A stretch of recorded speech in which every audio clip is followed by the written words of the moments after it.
Trained mental health professionals are responding to crisis situation alongside law enforcement or in place of them. We'll talk about it with a county sheriff and a crisis counselor on this edition of Iowa Press.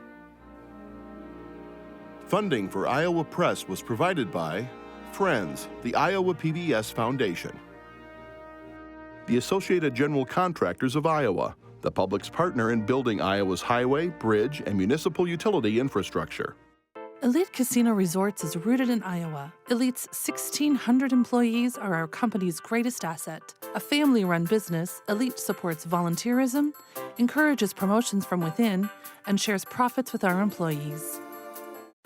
Across Iowa, hundreds of neighborhood banks strive to serve their communities, provide jobs, and help local businesses. Iowa banks are proud to back the life you build. Learn more at iowabankers.com.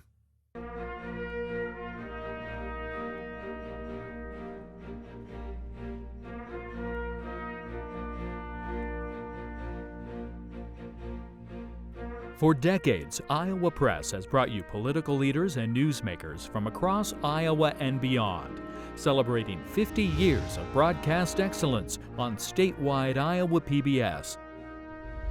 Here is Kay Henderson. A few weeks ago, if you watched this program, you saw two people at this table who had personal experience with Iowa's mental health system and have become advocates for change. Today, we are interviewing two people who come to this issue from a different perspective, from the law enforcement perspective and how they respond to mental health issues in their communities. Our guests today are Sheriff Tony Thompson. He is the Black Hawk County Sheriff and author of the book Anyplace But Here, The Uncomfortable Convergence Between Mental Illness and the Criminal Justice System. Also joining us today is Rich Nesmith. He is the mental health liaison with the Linn County Sheriff's Office and a counselor with Foundation to Crisis Services in Cedar Rapids. Gentlemen, thank you for being here today. Thank you. Also joining our conversation are Stephen Gruber-Miller of the Des Moines Register and Erin Murphy of the Gazette in Cedar Rapids. So gentlemen, we wanted to start by just kind of getting an understanding of how and why you both got involved in this particular topic and why it's important to you. Rich, we'll start with you. Why do you do what you do?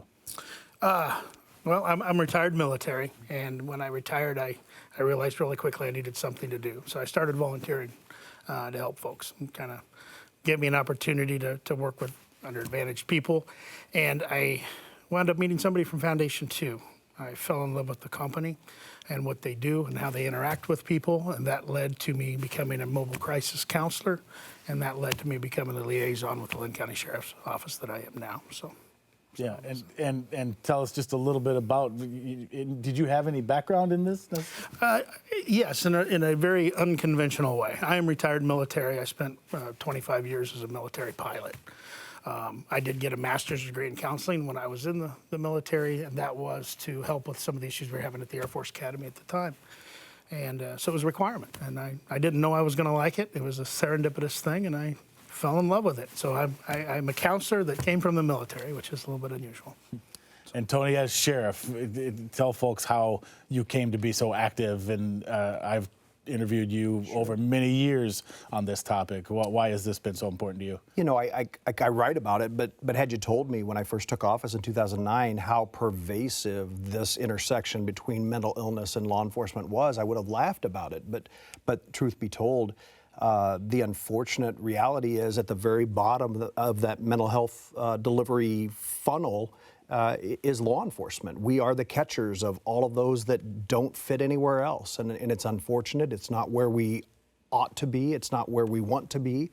But the frustration spills over, and suddenly you're writing a book about it just to let off steam, you know, to let that frustration out. And so it's every county jail in the state is brimming with mentally ill. And you have, and it's always stuck with me, you have described county jails as they are the largest mental health care facilities in the state, and it's not. It's not by design, it's not by desire, it's not even, this braggadocious type statement. It's the reality that we face. Yeah, so walk us through. What does the county jail look like? How are you, attempting to even treat people who are in that jail right now? What do you do to make sure that these people are able to get help that they need? Well, unfortunately, we all know that a county jail is not designed for mental illness, mental health treatment. That's not what we're meant to do. It's not what Chapter 50 of the Iowa Code tells us we're supposed to be doing. But in my jail specifically, I've got 272 residential beds. About 60% of them are occupied by people that are diagnosed mentally ill. That's a frustration in and of itself. Overall, crime in Iowa, crime in Blackhawk County is dropping, but violent crime is up. So when you think about the people that we're holding, 60% of them are mentally ill. Most of them are in jail for forcible felonies, so their heads stay in our beds for much longer periods of time. So that requires us to kind of mold our treatment, mold our care plan a little differently than we ever have before. We've got a full-time psychiatric nurse practitioner on staff 40 hours a week. I've now got 2 master's level social workers that work in our facility. One with the Department of Corrections, I pay her salary, but her whole full-time job is to try and divert post-arrest people that don't really belong in that facility back out onto the street, back out into community-based placement. The other one, she works group sessions. She works with other coordinated care and community-oriented service organizations to try and provide services to those folks that we can get released out of our facilities so they don't recidivate and come back. So it's a perplexing, when you talk about law enforcement, what a weird position for the sheriff, for a jail, for a correctional facility to have to accommodate, because there is this enormous gap that we're trying to fill that really doesn't fit our job description whatsoever. Yeah. And Rich, walk us through what you do. You actually dispatch and respond to some of these mental health calls with law enforcement. So talk us through what kind of work is entailed when you do that. Sure. And what these calls are like. That's absolutely true. As I dispatch with deputies, the dispatchers that dispatch deputies also control me. And so when I show up on a scene, if I'm first there, I don't go up. I wait for a deputy to come with me. Obviously, our first goal is to make safe. The second thing that I'm looking to do is to try to de-escalate the situation. Okay, and deputies do this as well. So third thing I do is I offer services as needed at the time, whether those be acute services or long-term services. But I want you to understand that I am a tool for the sheriff. Okay, that's what my job is to be there for him when he needs me. So if anything falls into that gray area, that is like, okay, this person doesn't need to go to the hospital. This person doesn't need to go to jail. There's not a criminal activity taking place. What do we do? That's when I become a very useful tool, and I'm thrown into that call. Okay, so you said a couple of things I want to follow up on. So the sheriff's deputy is actually the first point of contact with the person, or are you? Yeah, well, on a dispatched call, the deputy will always be the first one to make contact with a client. I do go out with clients without a deputy, but they're clients that I've been out on before, or they're clients that I'm called out from another source other than Linn County Sheriff. For example, if Foundation 2 has me go out with a client, or if County Services Building has me go out with a client. I also support other organizations in Cedar Rapids that sometimes go out and want a little bit of assistance with de-escalation, and I'll go with them as well. Okay. And you mentioned acute services and long-term services. Mm-hmm. What kinds of things are you talking about when you use those terms? When we have, acute being a short-term service, if we need to get someone stabilized for a couple of days, med management, or somebody to talk to work through a crisis like a death of a family member, and they don't feel like they can do that alone. We have places like the Access Center in Linn County, where we have crisis stabilization beds, and we have counselors available for them to talk to. We use Foundation 2 mobile crisis outreach services that provides people to come out to your home and provide 24/7 counseling care that you need. That's a short-term acute thing. That's something, if we're dealing with an acute crisis, we can solve it that way. That's great. Longer-term care is working with other providers in the area and providing referrals to something like substance abuse treatment, or in residence treatment for a longer-term stay for somebody that's suffering from schizophrenia, for example, or something that is going to be with them the rest of their lives. Tony, how many RICs do you have at the Black Hawk County Sheriff's Office? Well, I think it's important to recognize we've really talked about two different models here, right? We've talked about the post-arrest diversion that happens in my jail, and we talked about pre-arrest diversion. And obviously, we want pre-arrest. That model is anytime we can keep them out of jail, that's critical. And your question is right on the money. There are 99 counties in the state of Iowa. How many have programs like a Rich? We have a model that's a little bit different in that we've got the Waterloo Police Department has a Rich. We do not. I've got a deputy that's also a social worker that rides with a canine that is a de-escalation crisis intervention canine. So when we've got somebody that's suicidal, actively looking to cause harm, the dog will go in with my social working deputy and try to talk them down, convince them to come with us and seek help and hospitalization, those sorts of things. So we approach the same sort of situation from a slightly different angle. But we had those same resources. But it cautioned me as I was listening to Rich talk about access centers and substance abuse, detox centers and things like that. We're talking about a state with 99 counties, and most of these counties, maybe the best they have is telehealth, telepsych. And it is frustrating when you start talking about pre-arrest diversion, which is the goal, right? Keep them out of the county jail. 60% of my population is mentally ill, and a lot of these counties don't have those kind of resources available to them. Has there been a sea change among law enforcement and people who work in the law enforcement community like you do about the value of this? Has there been a change Absolutely. in, I think so. in attitudes? Yeah. There's no doubt. It's, anytime you're new going into a program and trying to sell a program, there's always a little bit of reservation. But when even the most hardened people see the results, they buy in really quick. There is no doubt that these programs work, and there's no doubt that they see the value in it. So I've had fantastic support from the Linn County Sheriff's Office. And like I said, they're proven to work. They do work, and we are growing. We have LELs. We call ourselves law enforcement liaisons. We have them in Delaware County. We're putting one in Dubuque County. We have them in Dubuque City. We have them in Cedar Rapids. There's one in Marion. There's one in Hiawatha. It's growing, and it's going to get bigger. There's going to be a time when this is a common thing. It's going to be that way.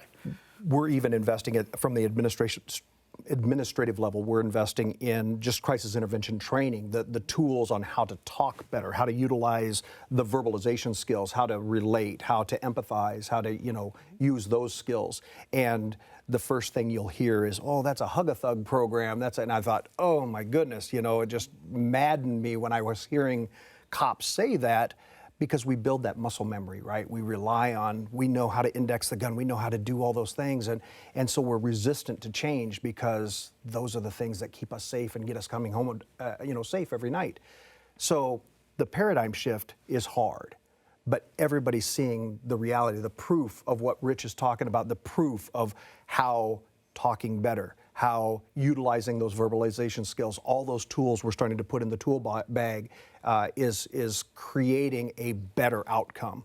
And so we're shifting that paradigm much quicker. Absolutely. And like I said, sorry, I don't mean to interrupt. We've got a number of topics we want to get to, so just to keep the conversation moving. But real quick, before we do move on, I want to ask, so you talk about the paradigm shift and the attitudes. You're in Linn County, you're in Black Hawk County, two of the bigger counties. Is there also a resource question? Are smaller counties able to have positions like you all have if they would like?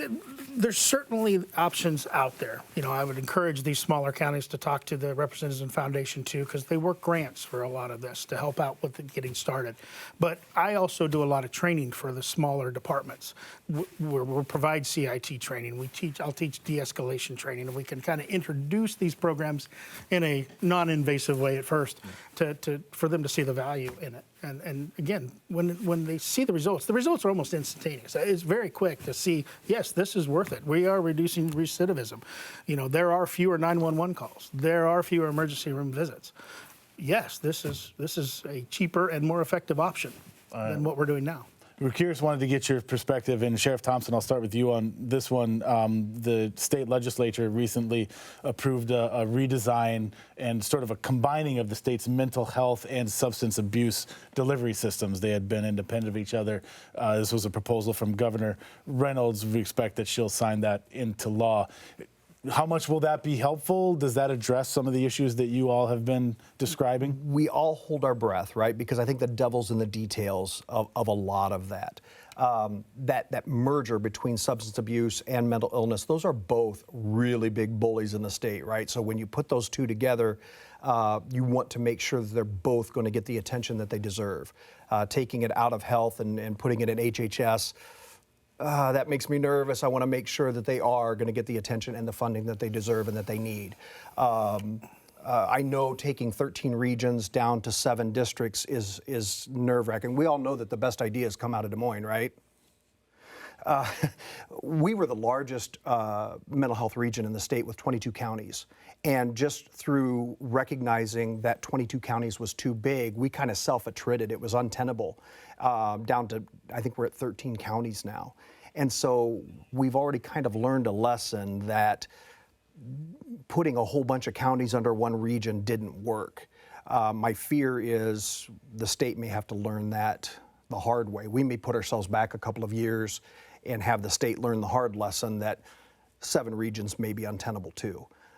So there's a little trepidation. We're holding our breath. We want to make sure that the funding is there for both big bullies on the block and that the proper attention is given. So we're hoping. Rich, you have your thoughts on the proposed? I'm not really on the proposal, but what I will say is that I am thrilled to death that legislators are still looking at mental health and it's still on their plate. Amen. And so if they're seeing this and they're doing something, I'm a fan.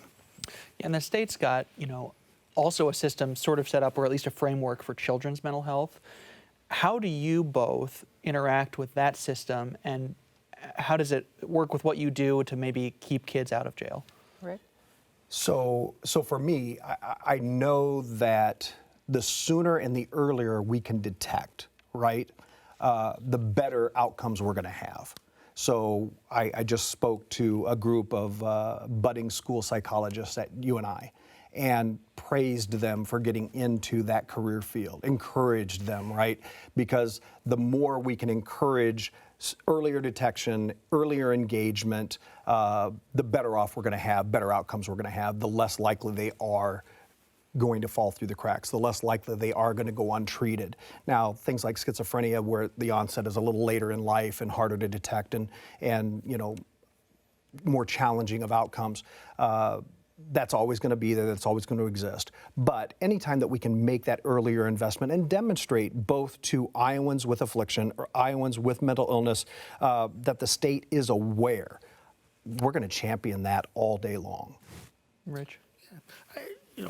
Sheriff Thompson talks about how the jails have become the de facto mental health providers for adults. Well, the schools have kind of faced a little bit of the same thing for children. And so Foundation 2 has programs that that deal specifically with this, where they partnership with the Grantwood AEA, to where they have counselors that are available in schools. And so there's this big push and effort to provide these vital services early on, so that we do identify these things and we can provide services, so that it doesn't become a problem that they wind up being Sheriff Thompson's issue. And so any endeavor that we do to solve these issues before they become real problems is great. And that's what Foundation 2 is doing through a lot of these JFAS programs and partnerships with other organizations. So big proponent of it. We have SROs, okay, that are school resource officers that go out to the schools as well. So again, this is a sheriff and mental health team. The SRO is trained in mental health stuff and CIT trained, and they solve those problems. So it's a wonderful setup. So. A couple of weeks ago, we had a couple of guests here involved in mental health issues, and they recommended that someone, perhaps in a home, has a family member having a crisis. Don't call 911, call 988, and then they will route it correctly. Is that what law enforcement recommends?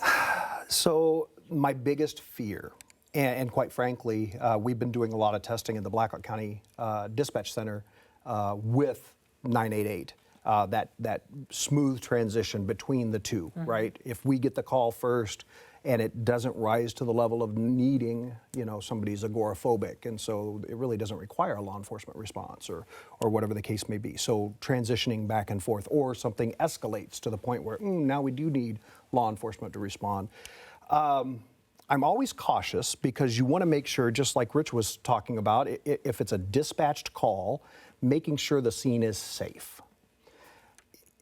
I really think that that's a judgment call. So you had Leslie Carpenter on, right? Big fan of Leslie, love her to death. She and I are on the NAMI board together for the state, and so we want to advocate 988. We want people to know that number exists.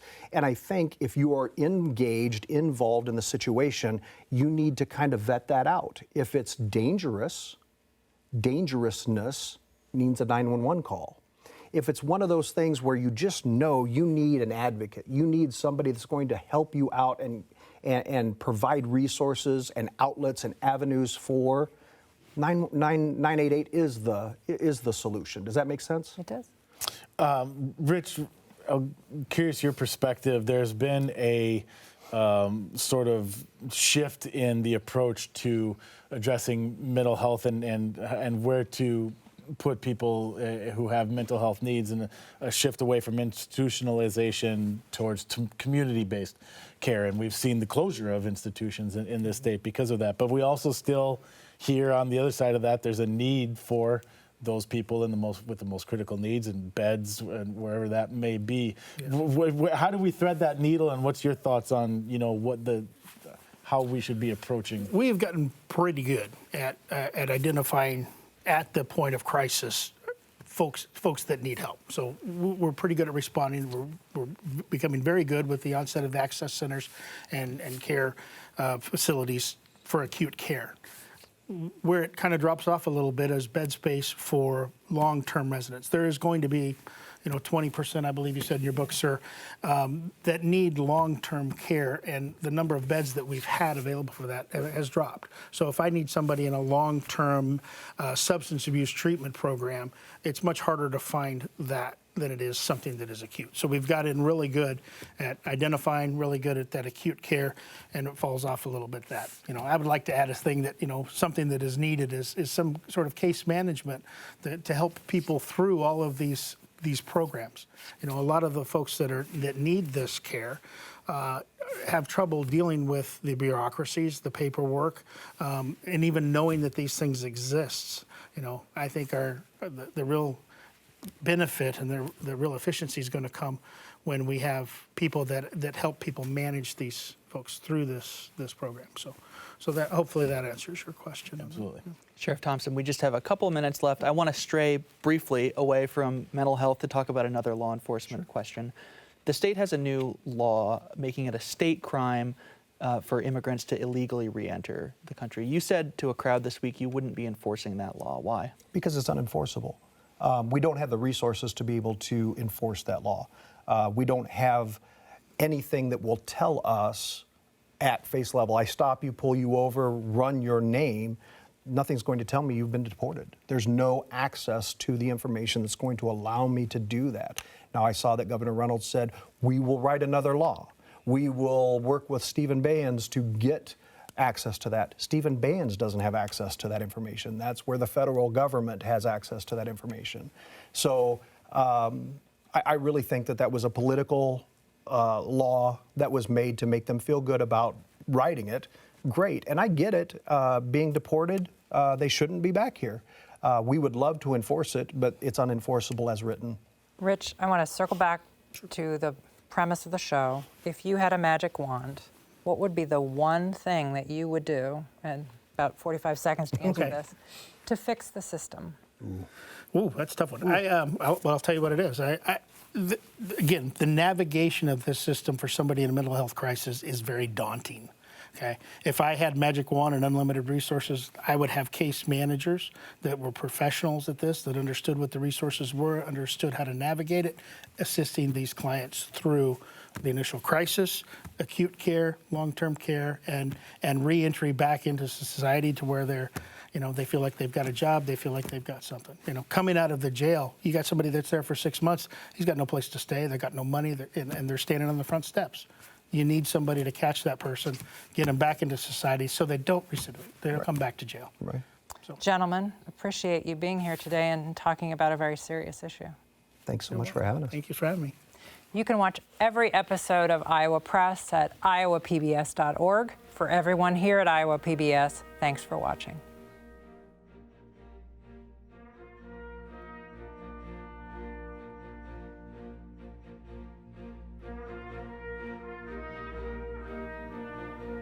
Funding for Iowa Press was provided by Friends, the Iowa PBS Foundation, the Associated General Contractors of Iowa, the public's partner in building Iowa's highway, bridge, and municipal utility infrastructure. Elite Casino Resorts is a family-run business rooted in Iowa. We believe our employees are part of our family, and we strive to improve their quality of life and the quality of lives within the communities we serve. Across Iowa, hundreds of neighborhood banks strive to serve their communities, provide jobs, and help local businesses. Iowa banks are proud to back the life you build. Learn more at iowabankers.com.